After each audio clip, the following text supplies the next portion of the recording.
because it flattens my hair. So thank you very much to Becca. It all goes downhill from now on.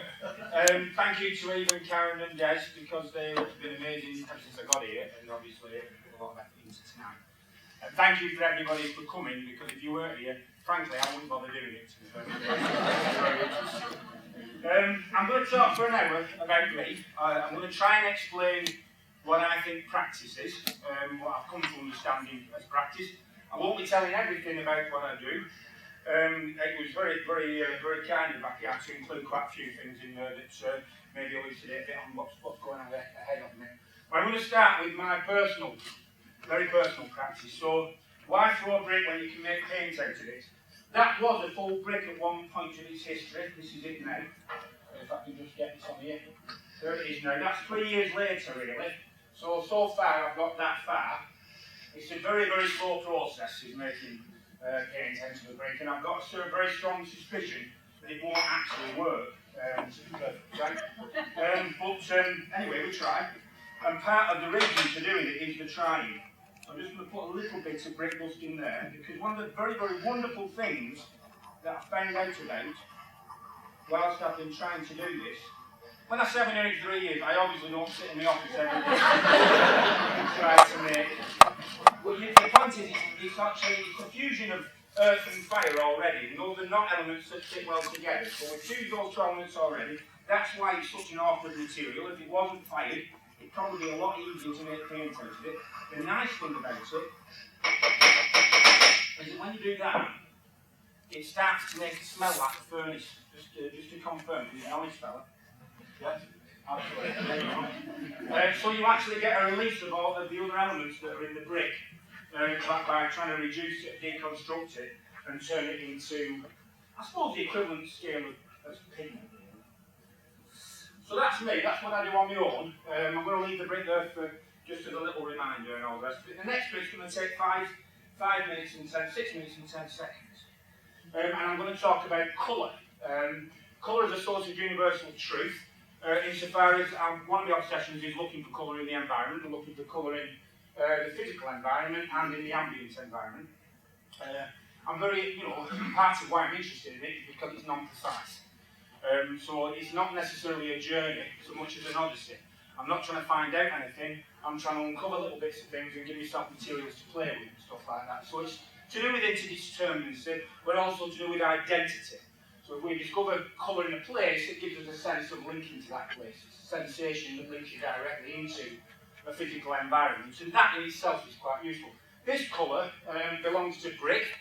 Specifically, the brick was dug out of a hill at Birch Hill in Littleborough. It now belongs in our studio. And obviously the brick's not that colour, the oxidisation is that colour. So this is to do with the weathering of the brick. And in fact, you'll see later on, there are lots of colours of different bricks. And different source of interest in colour is to do with the landscape, or seascape in this instance. So I'm particularly interested in what different colours we can find split around along this one line. So I'm quite interested in the sort of bichromatic organisation of colour around that central axis. What happens when you look at a landscape or seascape. Back to the brick at stone again. This is dry stone wall. This is part of the millstone brick you get out of the Pennine Hills. And that colour belongs to a weathered process from a south-facing wall. So that's been weathered by both sun and rain and wind and those type of things. A little bit of pollution, but not an awful lot. So you get that rich colour there. Back to the seascapes again. Of course, one of the things that I find interesting about seascapes is that you can simplify the amount of information you put into the photograph. So it is about colour, of course it is, but it's also about tone separation. There are little bits of information to flip up on the screen now and again, you might want to read it. But anyway, and then back to colour again. This is remarkably similar to the colour of a brick, but it's grass. That's cotton grass on the moors. And it's about early winter time. It turns that very rich red colour. Grass. It's quite ironic that it's the same colour as brick, and the built environment is made out of brick. So back to seascapes. I don't always look for clarity in the horizon. Sometimes I'm quite interested in the fact that the horizon starts to disappear and becomes very vague indeed. You can't quite see it. They're all colour photographs. That's a colour photograph, even though it looks black and white and stuff, because obviously, dependent on the ambient condition of the landscape, you get different qualities of colour and different qualities of reflective colour. This is going back to the landscapes around the Pennines, and this one is, again, it's early autumn, but you get this spring-like green coming from underneath the leaves on the trees as they start to turn. So there's a sort of, and that repeats itself in the bark that sticks to the moss that sticks to the bark. Another interesting thing about seascapes is because it's reflective surface, depending on the conditions in the day, you get this upside down type quality where the light's coming from underneath in the picture rather than on top. So it sort of flips the picture upside down and does something quite strange to the sort of perspective, if you like, in the way it flattens it, apart from anything else.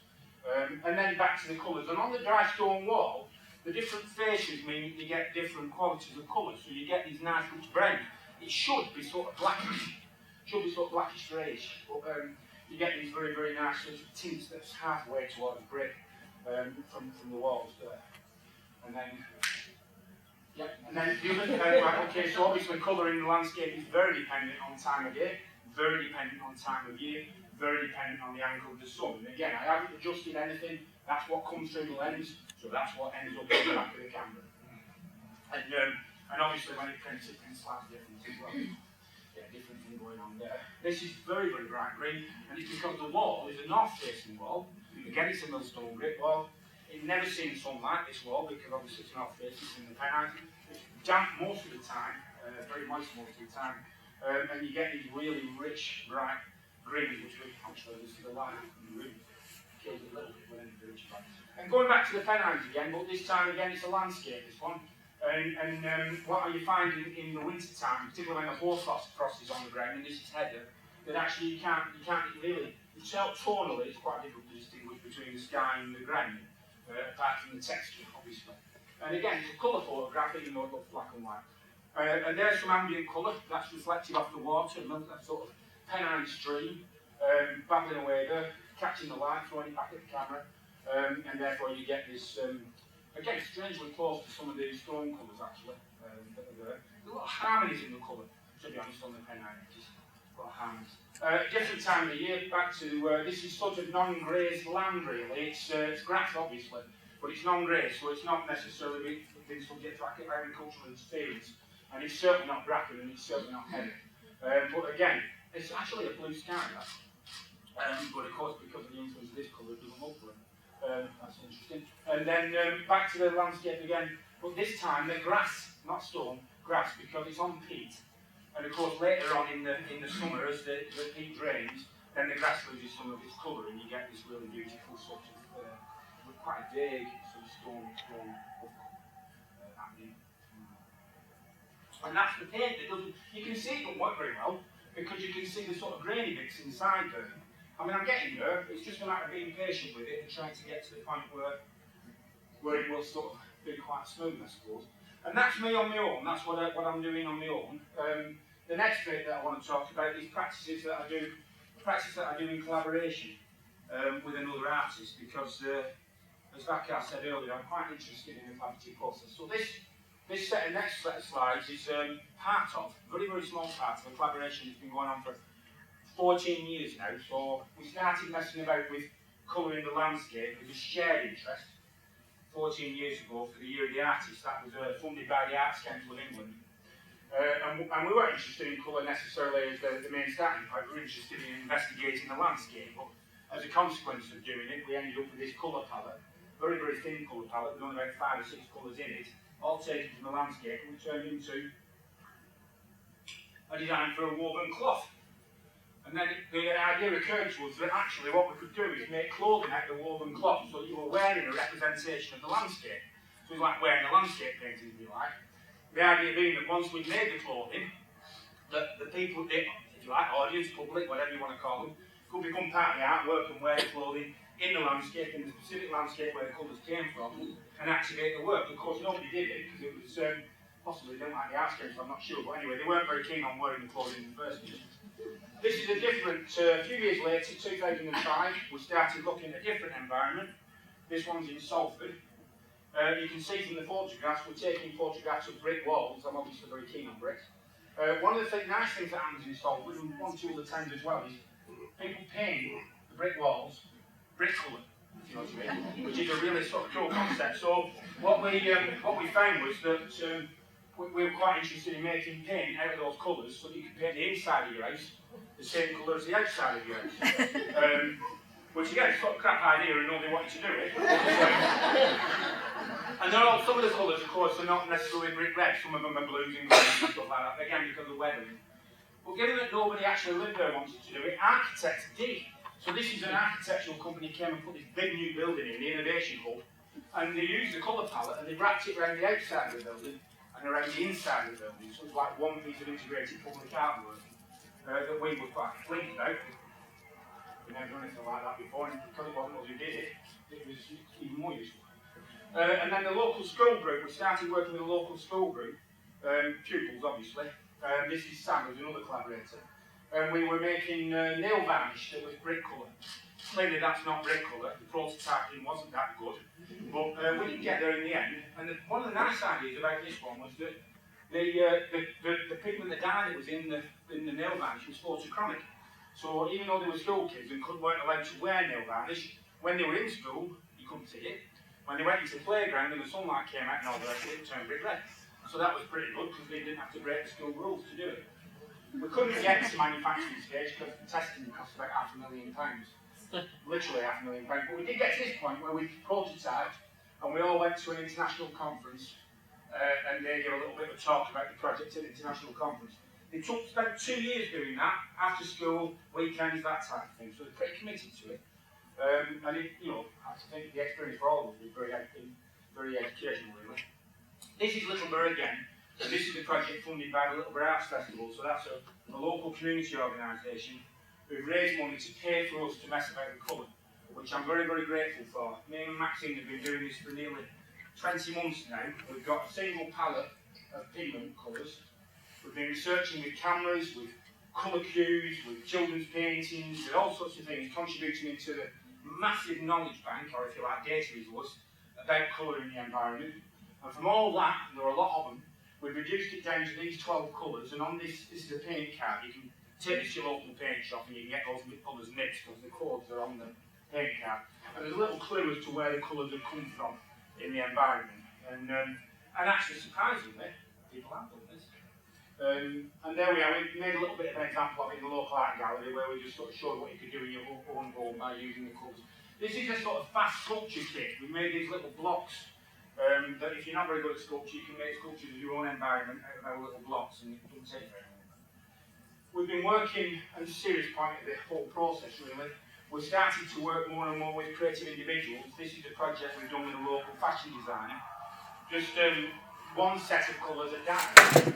So we've made these dyed cottons, and she's been turning those into fashion pieces that, again, you can wear in the landscape, so you're wearing a landscape representation back in the landscape, and it's got its own little branding, as you can see, on the shoulder and all the rest of it. So it's starting to become informing different types of cultural expression, I suppose, or limiting it, or giving other different opportunities. Brenda's about 88 now. She started watercolour painting about 3 years ago. We asked them what local watercolour club if they wanted to use the colours as a limited palette. Brenda said yes, so she's very pleased with the output. I think it's brilliant for somebody who's just started watercolour painting, and that's based on the 12 colours in the palette. And then we've gone on to design an app so that you can source colour in your own environment just by taking a photograph and then selecting colour out of those photographs and then dumping it onto a map, so that it becomes like a way of populating a topography of where you are with different colour signifiers. It's funded by Edinburgh University. We're nearly at the end of the development stage, so the next question is what to do next, and I'm seriously hoping I can collaborate with a colleague here at Middlesex on what happens next to that. So I've already started to have a few conversations with them. Right, so the next bit takes 5 minutes and 10 seconds. I'm hoping very much that because it's really on a different machine, so the words might not quite fit on the screen and all that sort of stuff, but it will see, it's made on a Mac. This is about people, this next one, about individuals. Individuals that I've met in life, that have inspired me, that are still important to me, that have taught me really serious things. Freddie, I'm never quite sure, he couldn't say the letter F, but he was the kitchen porter with me when we were back in London. And he used to protect me from the rest of the kitchen staff. He was amazing bloke. He had 6 jobs to keep his family going. And obviously he didn't have legal status in his country, but he was just a completely inspirational character. I have a bit of a problem with the relationship between theory and practice. I sort of don't get it. And actually I tend to just want to do stuff and not necessarily think about it too long. So the theory, if it comes at all, comes quite a long time afterwards, or I sort of invent it as we go along to get a sense of what I'm doing, but it's an excuse. Edna was a cleaner. We did toilet cleaning together, which is in itself not terribly exceptional. A lot of people clean toilets. But what she did back in her own community was absolutely extraordinary. The community was very fractured. There was a lot of racial tension in the community, and Edna would dedicate endless hours to just keeping people together, just by socialising them. So I've adopted alchemy, the sort of theory that supports my position, as far as it saves the appearance of practice, so I can use it as a sort of springboard for other things, really, or an excuse for other things. And it's sort of working with the brick experiment, because it explains the brick experiment, insofar as I'm exploring the quality of material. Billy was a chair of a tenants association in one of the biggest housing estates in Oldham, and we worked together for 3 years. And Billy would really, really push the boundaries of legal, to me. All to do with keeping sustaining the community. So he was putting himself in some very serious client positions of risk at times, including setting fire to furniture to get a bonfire going. But nonetheless, he was a person who was thoroughly committed to that community and would pretty much put himself in any situation to get rid of the problems that they faced. Another explanation of what the bricks were doing in terms of alchemic theory.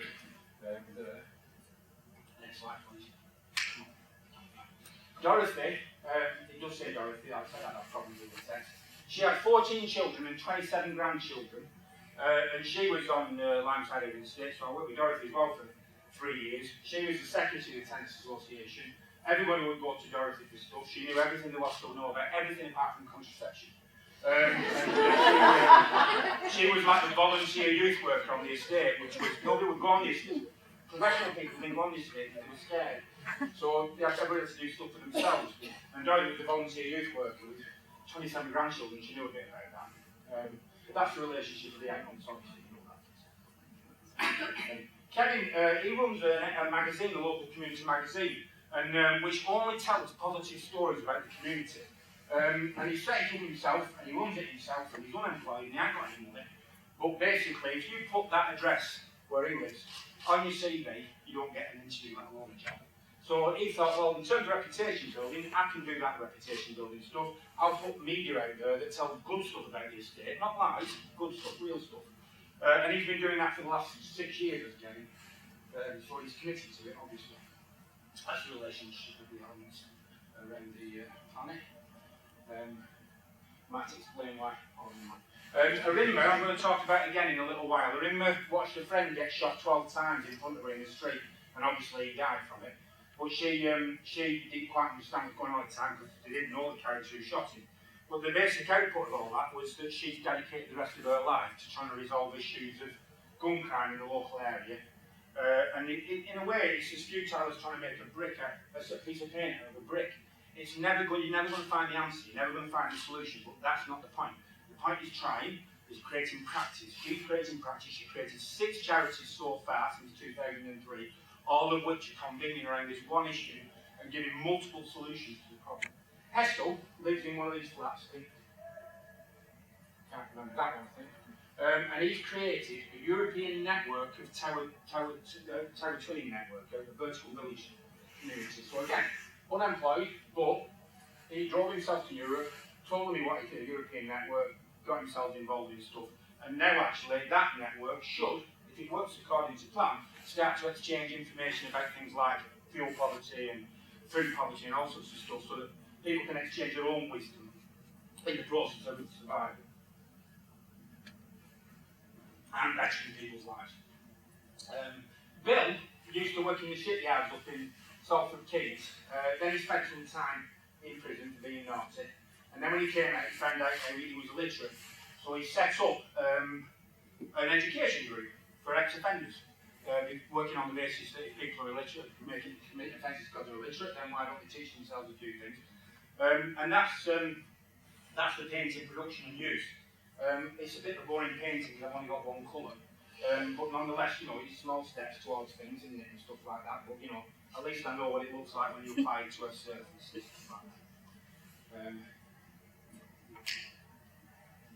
And Raymond was the first black male registered childminder in Manchester in 2003. That's not very long ago. That's shocking, that. He did it so his wife could do stuff to help her community and so that he could actually provide a role model to other people. But I think he was very brave in the process of doing it. And, you know, potentially left himself exposed to all sorts of other stuff, but it hasn't transpired that way. He's a very inspiring person for a lot of people. So, the next bit I'm going to talk about is collaborating with other agencies, not just individuals. We started with Arimba and Raymond, actually. They're both involved in the same stuff. Back in 2008, that was me and Sam, Karen, and a few other individuals, and the Great Manchester Police, and goodness knows who else. The reason we started was because Arimba asked us to. A year before, there'd been quite a large increase in discharge incidents, and there'd been some serious deaths, obviously. Every death's a serious one. But one of them that caught the news was the death of a young kid called Jesse James, and that stuck in a lot of people's minds. What Arimba did was come to us and say, right, okay, you lot at the university seem to have a bit of information and knowledge. Why can't we make a piece of sculpture out of gunmetal and therefore make a big public gesture out of reducing gun crime? And I said, well, it's a crap idea because you only do it once, basically, and that's not sustainable, so we better not do that. What we'll do is we'll see how hard it is to convert the metal to repurpose the metal and recycle the metal, and then we'll look at what design processes come out of it so we can make not just legacy but products, stuff that will go back into a sort of an economic cycle, create a type of economy out of it, and then give you something at the other end. You know what I mean? So we started to make these little products, and then of course, as inevitably happens, eventually we've ended up in the place where we think, okay, it is about products, but it's also making sculpture out of stuff not such a daft idea after all, because actually the biggest issue is about raising awareness, not of the gun crime problem, but raising awareness of what you can do actively yourself to form part of the solution. So you need conversations within one community, and of course that's the stuff that Arimba gets involved with. She invented a radio station dedicated to peace called Peace FM. She's got an annual conference going on. She's got all sorts of stuff going on. So it made sense to us, therefore, to look at multiple strategies. And one of the things that I think is interesting about art and design and the creative disciplines is that they do give people an opportunity to have conversations in different ways. Now, I don't make stuff because of that. I make stuff because of opportunities that fall in the way. But one of the consequences is you can have different conversations in different ways. You might recognise this one somehow. She's in the room. This is the photographer was a student from Salford in the fashion, style and communication stuff. But there are opportunities to involve students in some of this work, and of course as you go along the way. And the idea of this particular thought process was if we create some fashion that can be retailed in the high street, even though we might not be able to do very large quantities, we can introduce metal at a rate that is still meaningful to the person who's got the fashion, but will not necessarily exhaust our own economy of practice, because it's very expensive. And it's very expensive to do this, but it's also very difficult because you can imagine the scrap metal industry actually know quite a lot of people who deal with scrap metal. And some of those people are not very, not necessarily respectful of the law. So actually, when you go to a scrap metal dealer or a foundry and ask them to recycle gunmetal from the police armoury, normally the answer is no, because they're worried about their kneecaps. So it took us a long, long time to get to that process of recycling metal. This is a bloke called Steve Cuneo, and Steve was very generous. He was doing this campaign near to Hope Hospital, closing the maternity ward in Hope Hospital. So we had these little baby grows with Barney Opening on as a sort of part of the campaign to try and keep that maternity ward going. And then there was a shooting locally, and Steve said, well, use it. Use the slogan, but it's more important that we sort out that type of thing. And now we haven't actually got there yet. We're still open to do that. But the point is that these gestures don't necessarily have to be isolated to single campaign issues or single expressions, as long as they capture the imagination of the people that surround them. And so, in actual fact, by doing stuff, you grow a larger and larger and larger contributory community. That's what tends to happen in that particular. It's sort of one issue, but it's growing a bigger community of impact around it. This next bit takes 6 minutes, 10 seconds. Not in my name. I do not recognise this government. It does not recognise those that I cherish. I want to be known as an artist because I want to exercise my right to expression and thereby join the democratic process. Creativity is political resistance. Painting is humanist propaganda. Sculpture is social activism. And that's the vanishing point, or a red dot. And one of the things I wanted to just mention was that we do rely on these concepts, such as a rising and vanishing point, because it gives us a sense of, in terms of our capitalist system, it gives us a sense of future direction, progress, where we're heading to. I don't necessarily subscribe to that worldview, but that. Government is an instrument of the state. The state, an organised political community representing our nationhood, is composed entirely of powerful stakeholders, individual and private interest communities with influential wealth and familial hegemonic networks of institutional proportions. We are a nation PLC, complete with stakeholders and an executive. If you put the vanishing points together, you get an horizon. That's fairly obvious. And the horizon, again, is to do with that aspiration of looking outwards from yourself, looking towards the horizon, towards something new and towards something different. So progress is enshrined in our political and economic system.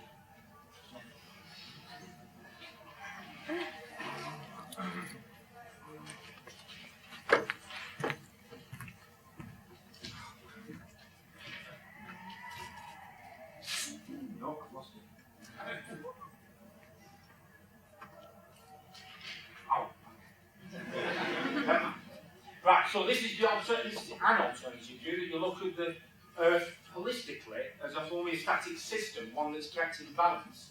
And a lot of cultures do this. They actually view the Earth as something that shouldn't be disturbed because, importantly, the relationships that sustain it are ones that are static. The government chooses when to capitalise our shared assets. The government nominates all of the beneficiaries and distributes the capital gain that was once a shared resource. The government decides how to distribute debt liabilities accrued outside of common consent. The government decides who should be shackled and tied by the services of debt. So what we tend to do as a culture is disturb the earth by digging it up and then converting it into other stuff and occasionally putting it back into the earth in a different form. It's not a sustainable system, even though we've replaced it back into the earth.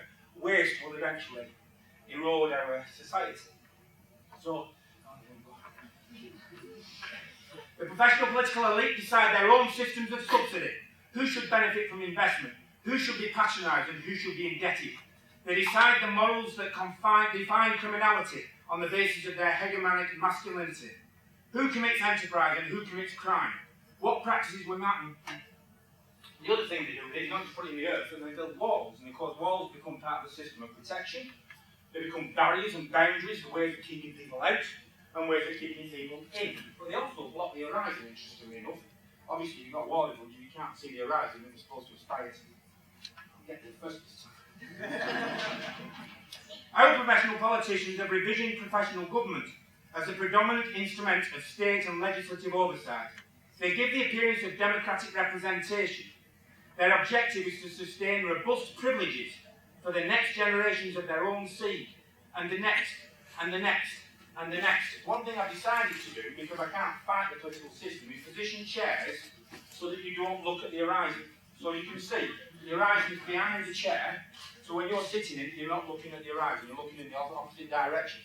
Unfortunately, you can't see what you are looking at, you know, but the basic idea is to stop you having that anxiety. Never before have the ruling elite so desperately needed to impose poverty. Without the poverty of others, they have no wealth. They crave the isolation of an underclass. Without exclusion, they have no privilege. They breathe the air of cultural imperialism. So another chair that's facing away from the horizon, and actually you can't see it this time, but the point being that, of course, you start to look more inwardly, it's a bit more reflective space, it's a bit more calm, that type of idea. You're not necessarily bothered about material wealth, and that's the magic of these chairs. Once you sit in them, that reflection takes place. I choose to call myself an artist because I want to be understood as creative. The creative act necessarily engages with shifting cultural norms. It builds from a base of innate ability, habitus, intergenerational tradition, and a passion for belonging somewhere in society. It is a mitigation against moral absolutes. It fosters deviance and expression as a resist to the hegemony of democracy. And also I can take photographs of the landscape without the horizon in, and I don't have to cheat, I don't have to remove it later. So if I wait for the right day for it, right time, the right circumstances, I can still look at a landscape, but not put the horizon in there. I choose to celebrate creativity as a will and as a passion. It's a choice that offers resistance. I don't throw bricks because I can't throw very well. I may not perform well as an artist, but I may still refer to myself as a maker of art. You may not value my creativity, but I can still be creative. And then I've invented some sunglasses, and they're coated on the inside. This is in Italy, and this is where they make charcoal. So I've coated the inside of the sunglasses with charcoal, so when you wear them, you don't have to look at the landscape. You don't have to see the horizon, you just sort of basically see nothing. It's weird, close your eyes, they're closing your eyes. But you can see this is my consumer test group. You can look at the inner calm on their faces. They're quite obviously they found an inner peace and an inner calm. So the test group worked quite well.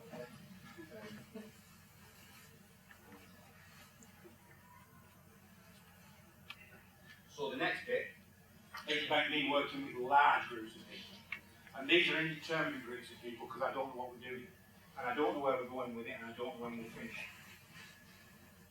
I've called it the politics of curiosity and the wisdom of ignorance because actually that's the point about not knowing is a very important part of it. And yet, the various people that I'm involved with in this instance know an awful lot because of their wisdom. So actually, they're coming with a lot of experiences, huge experiences in some cases. This is the area I'm going to talk about initially. Islington in 1961, that's the year when I was born. And that's the Wick Walk, and those are low-rise flats. A couple of years later, the high-rise flats arrived. But it's always been the sort of working-class area, really. Back in the 1880s, that photograph hasn't been tampered with. There are two interesting things about the photograph. One is that actually it's very, very sort of cloudy, and that's the pollution at the time, mostly. There's a bit of decay in the photograph. And the other thing, there's no people there. And that would have been quite common. There are lots of people there, obviously, but they're all either working in the factories or they're asleep in bed. So the streets weren't terribly heavily populated.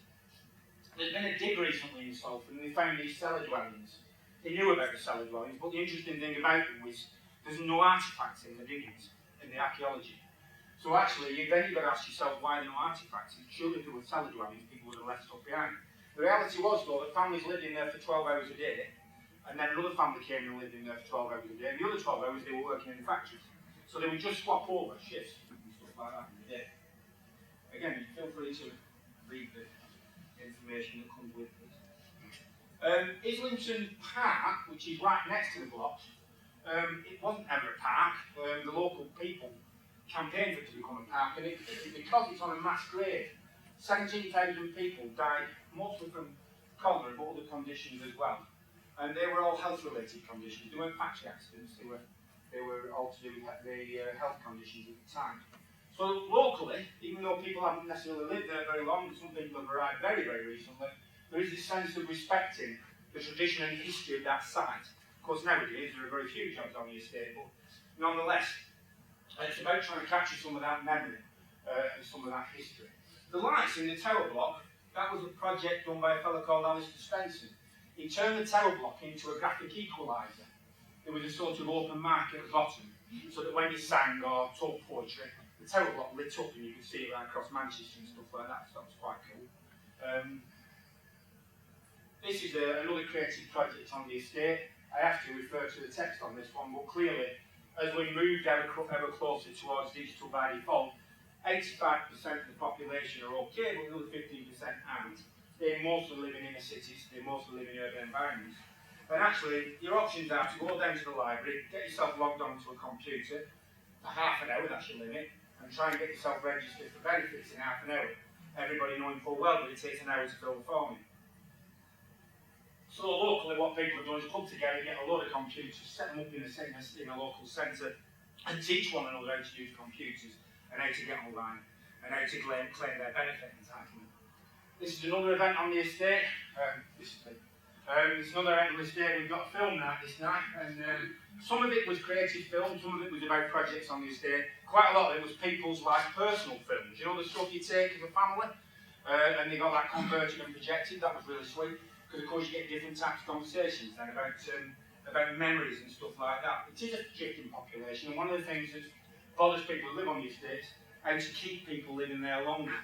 You know, so that you get more of a sort of sense of community and less of a sense of transness. So all these events are quite important. She's been there since the place, in fact she moved in before it had been built, to be perfectly honest. And actually been finished. Nowadays she does loads of stuff, and she's getting on a bit now, but this is her teaching fingerling. And this is a project that Rebecca Keble did. She's a local artist in Salford, but born and brought up in Salford, and she did this green screen puppet theatre, which is pretty cute. All the puppets, of course, made by local kids, and of course the consequence of that type of action is that now there's like a little art club that meet every now and again and do similar stuff, you know what I mean? So lots and lots of initiatives on the estate that come from the estate, but then because of interactions, because of this wider networking that's going on now, you get more and more opportunities really. None of them are funded, but you know that's the reality of it. So what am I doing? Well, I turn up in a lot of photographs, that's one thing I do. A bit like that bloke at the Grand National who turns up every year, and you're not quite sure why he's there. I turn up a lot in photographs, and chat to people quite a lot. And I do go to meetings, particularly with Eshel and Kerry, who are two of the biggest activists on the estate. So just a shortcut to a little slide later on. As I've set up this European network, it's supported by the local authority, and it's supported by the management authority and the auditors and all this sort of stuff, because there's European money in that project. But they, whether they want to or not, it's immaterial. The normal process is we sit in a room and they talk to me, and I say, you've got to talk to Eshel because it's his project. And then they'll start talking and they'll acknowledge Eshel, and then they eventually start talking to me again, and I say, you've got to talk to Eshel because it's his project, and I'm only here talking. So there is this sort of institutionalised, if you like, classism. And the only way we've got around it so far is just to get people like yourself involved, really, so that I can be a bit snazzy. We did, this is one thing we did when the BBC arrived in Salford, because it sort of took us, Richard Florida has this idea that creative capital is a source of regeneration.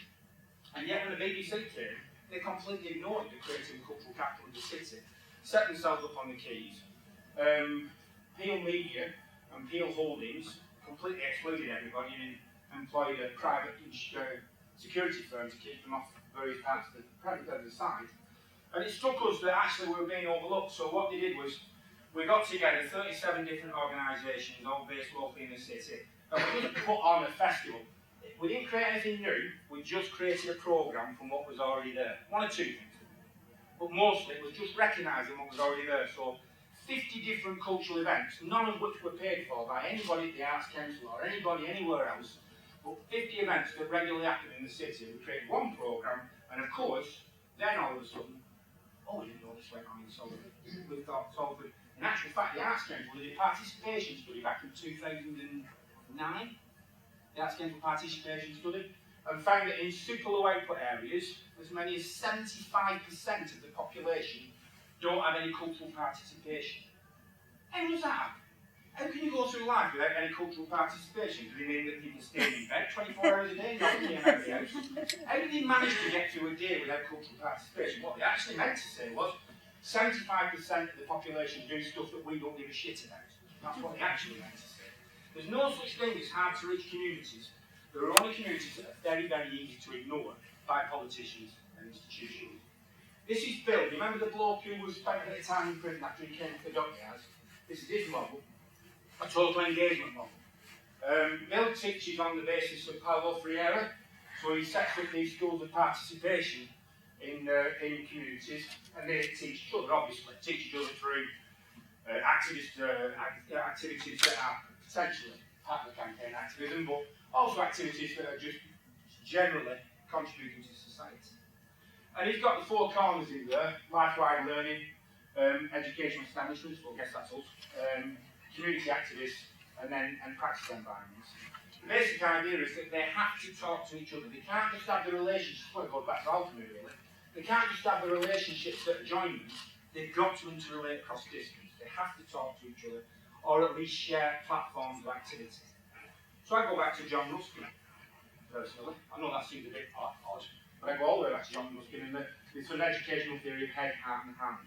One thing that we've been doing is we've been progressing over the last 3 years on this particular strand of activity, is thinking about what would happen if you had a completely open learning environment based on people's contribution. So in other words, what they know because they do stuff, what they know because they do because they feel stuff, and what they know do because they think stuff. So we've got sort of a model, and we've been developing this through a network called the Cooperative Learning and Action Network, I think it's called, CLAM, basically. But it relates to other stuff as well. It relates to this model, which has gone all skewed because of the computer software process. But anyway, you couldn't read it anyway, it's too confusing. The basic curriculum map, basically. And we've been doing, that's been part of the conversation that we've been developing so far. The TUC Union Learn have been involved with this to a degree because they're equally bothered. They're bothered because of what happens when you are made redundant, and particularly if you're made redundant in areas where there's very low employment rates. And so they're bothered about how to recognise learning through, for example, work and through life-wide activities and through contribution to community.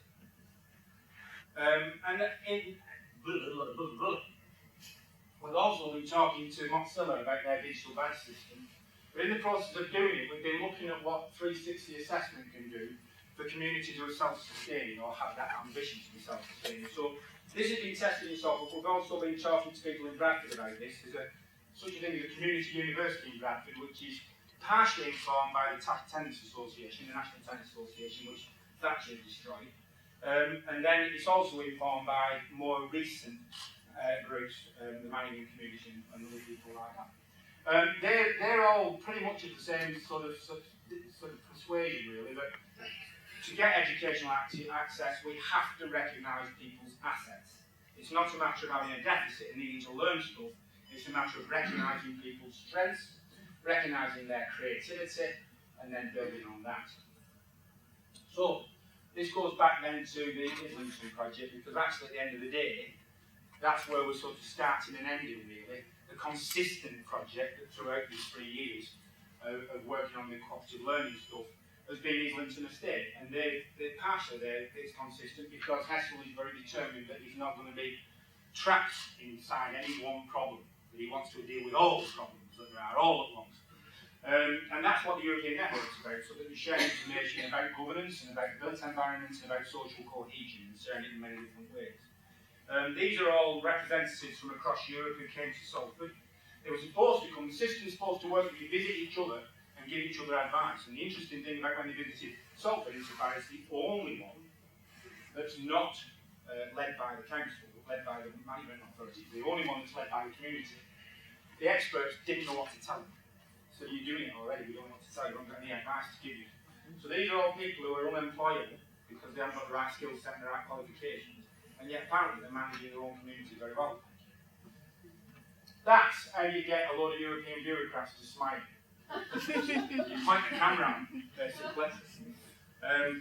So that's just to show you that they're from all over the place, and I mean very, very nice people, and genuinely concerned about how we look at sustainability in communities that have got multiple issues, but a bit reticent to look at themselves as part of the issue.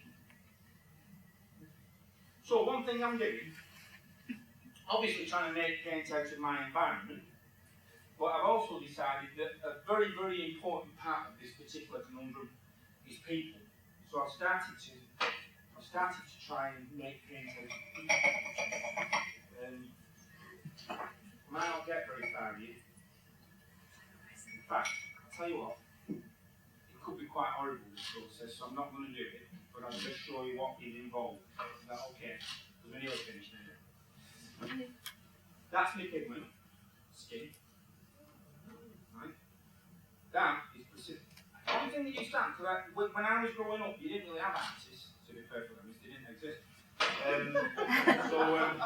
When I decided I wanted to go to art school, that was sort of a big deal, really. But my head teacher was convinced that that was the only thing that I was good for. He actually said to me, you know, you had to go like, have a meeting with him and decide what your career was about.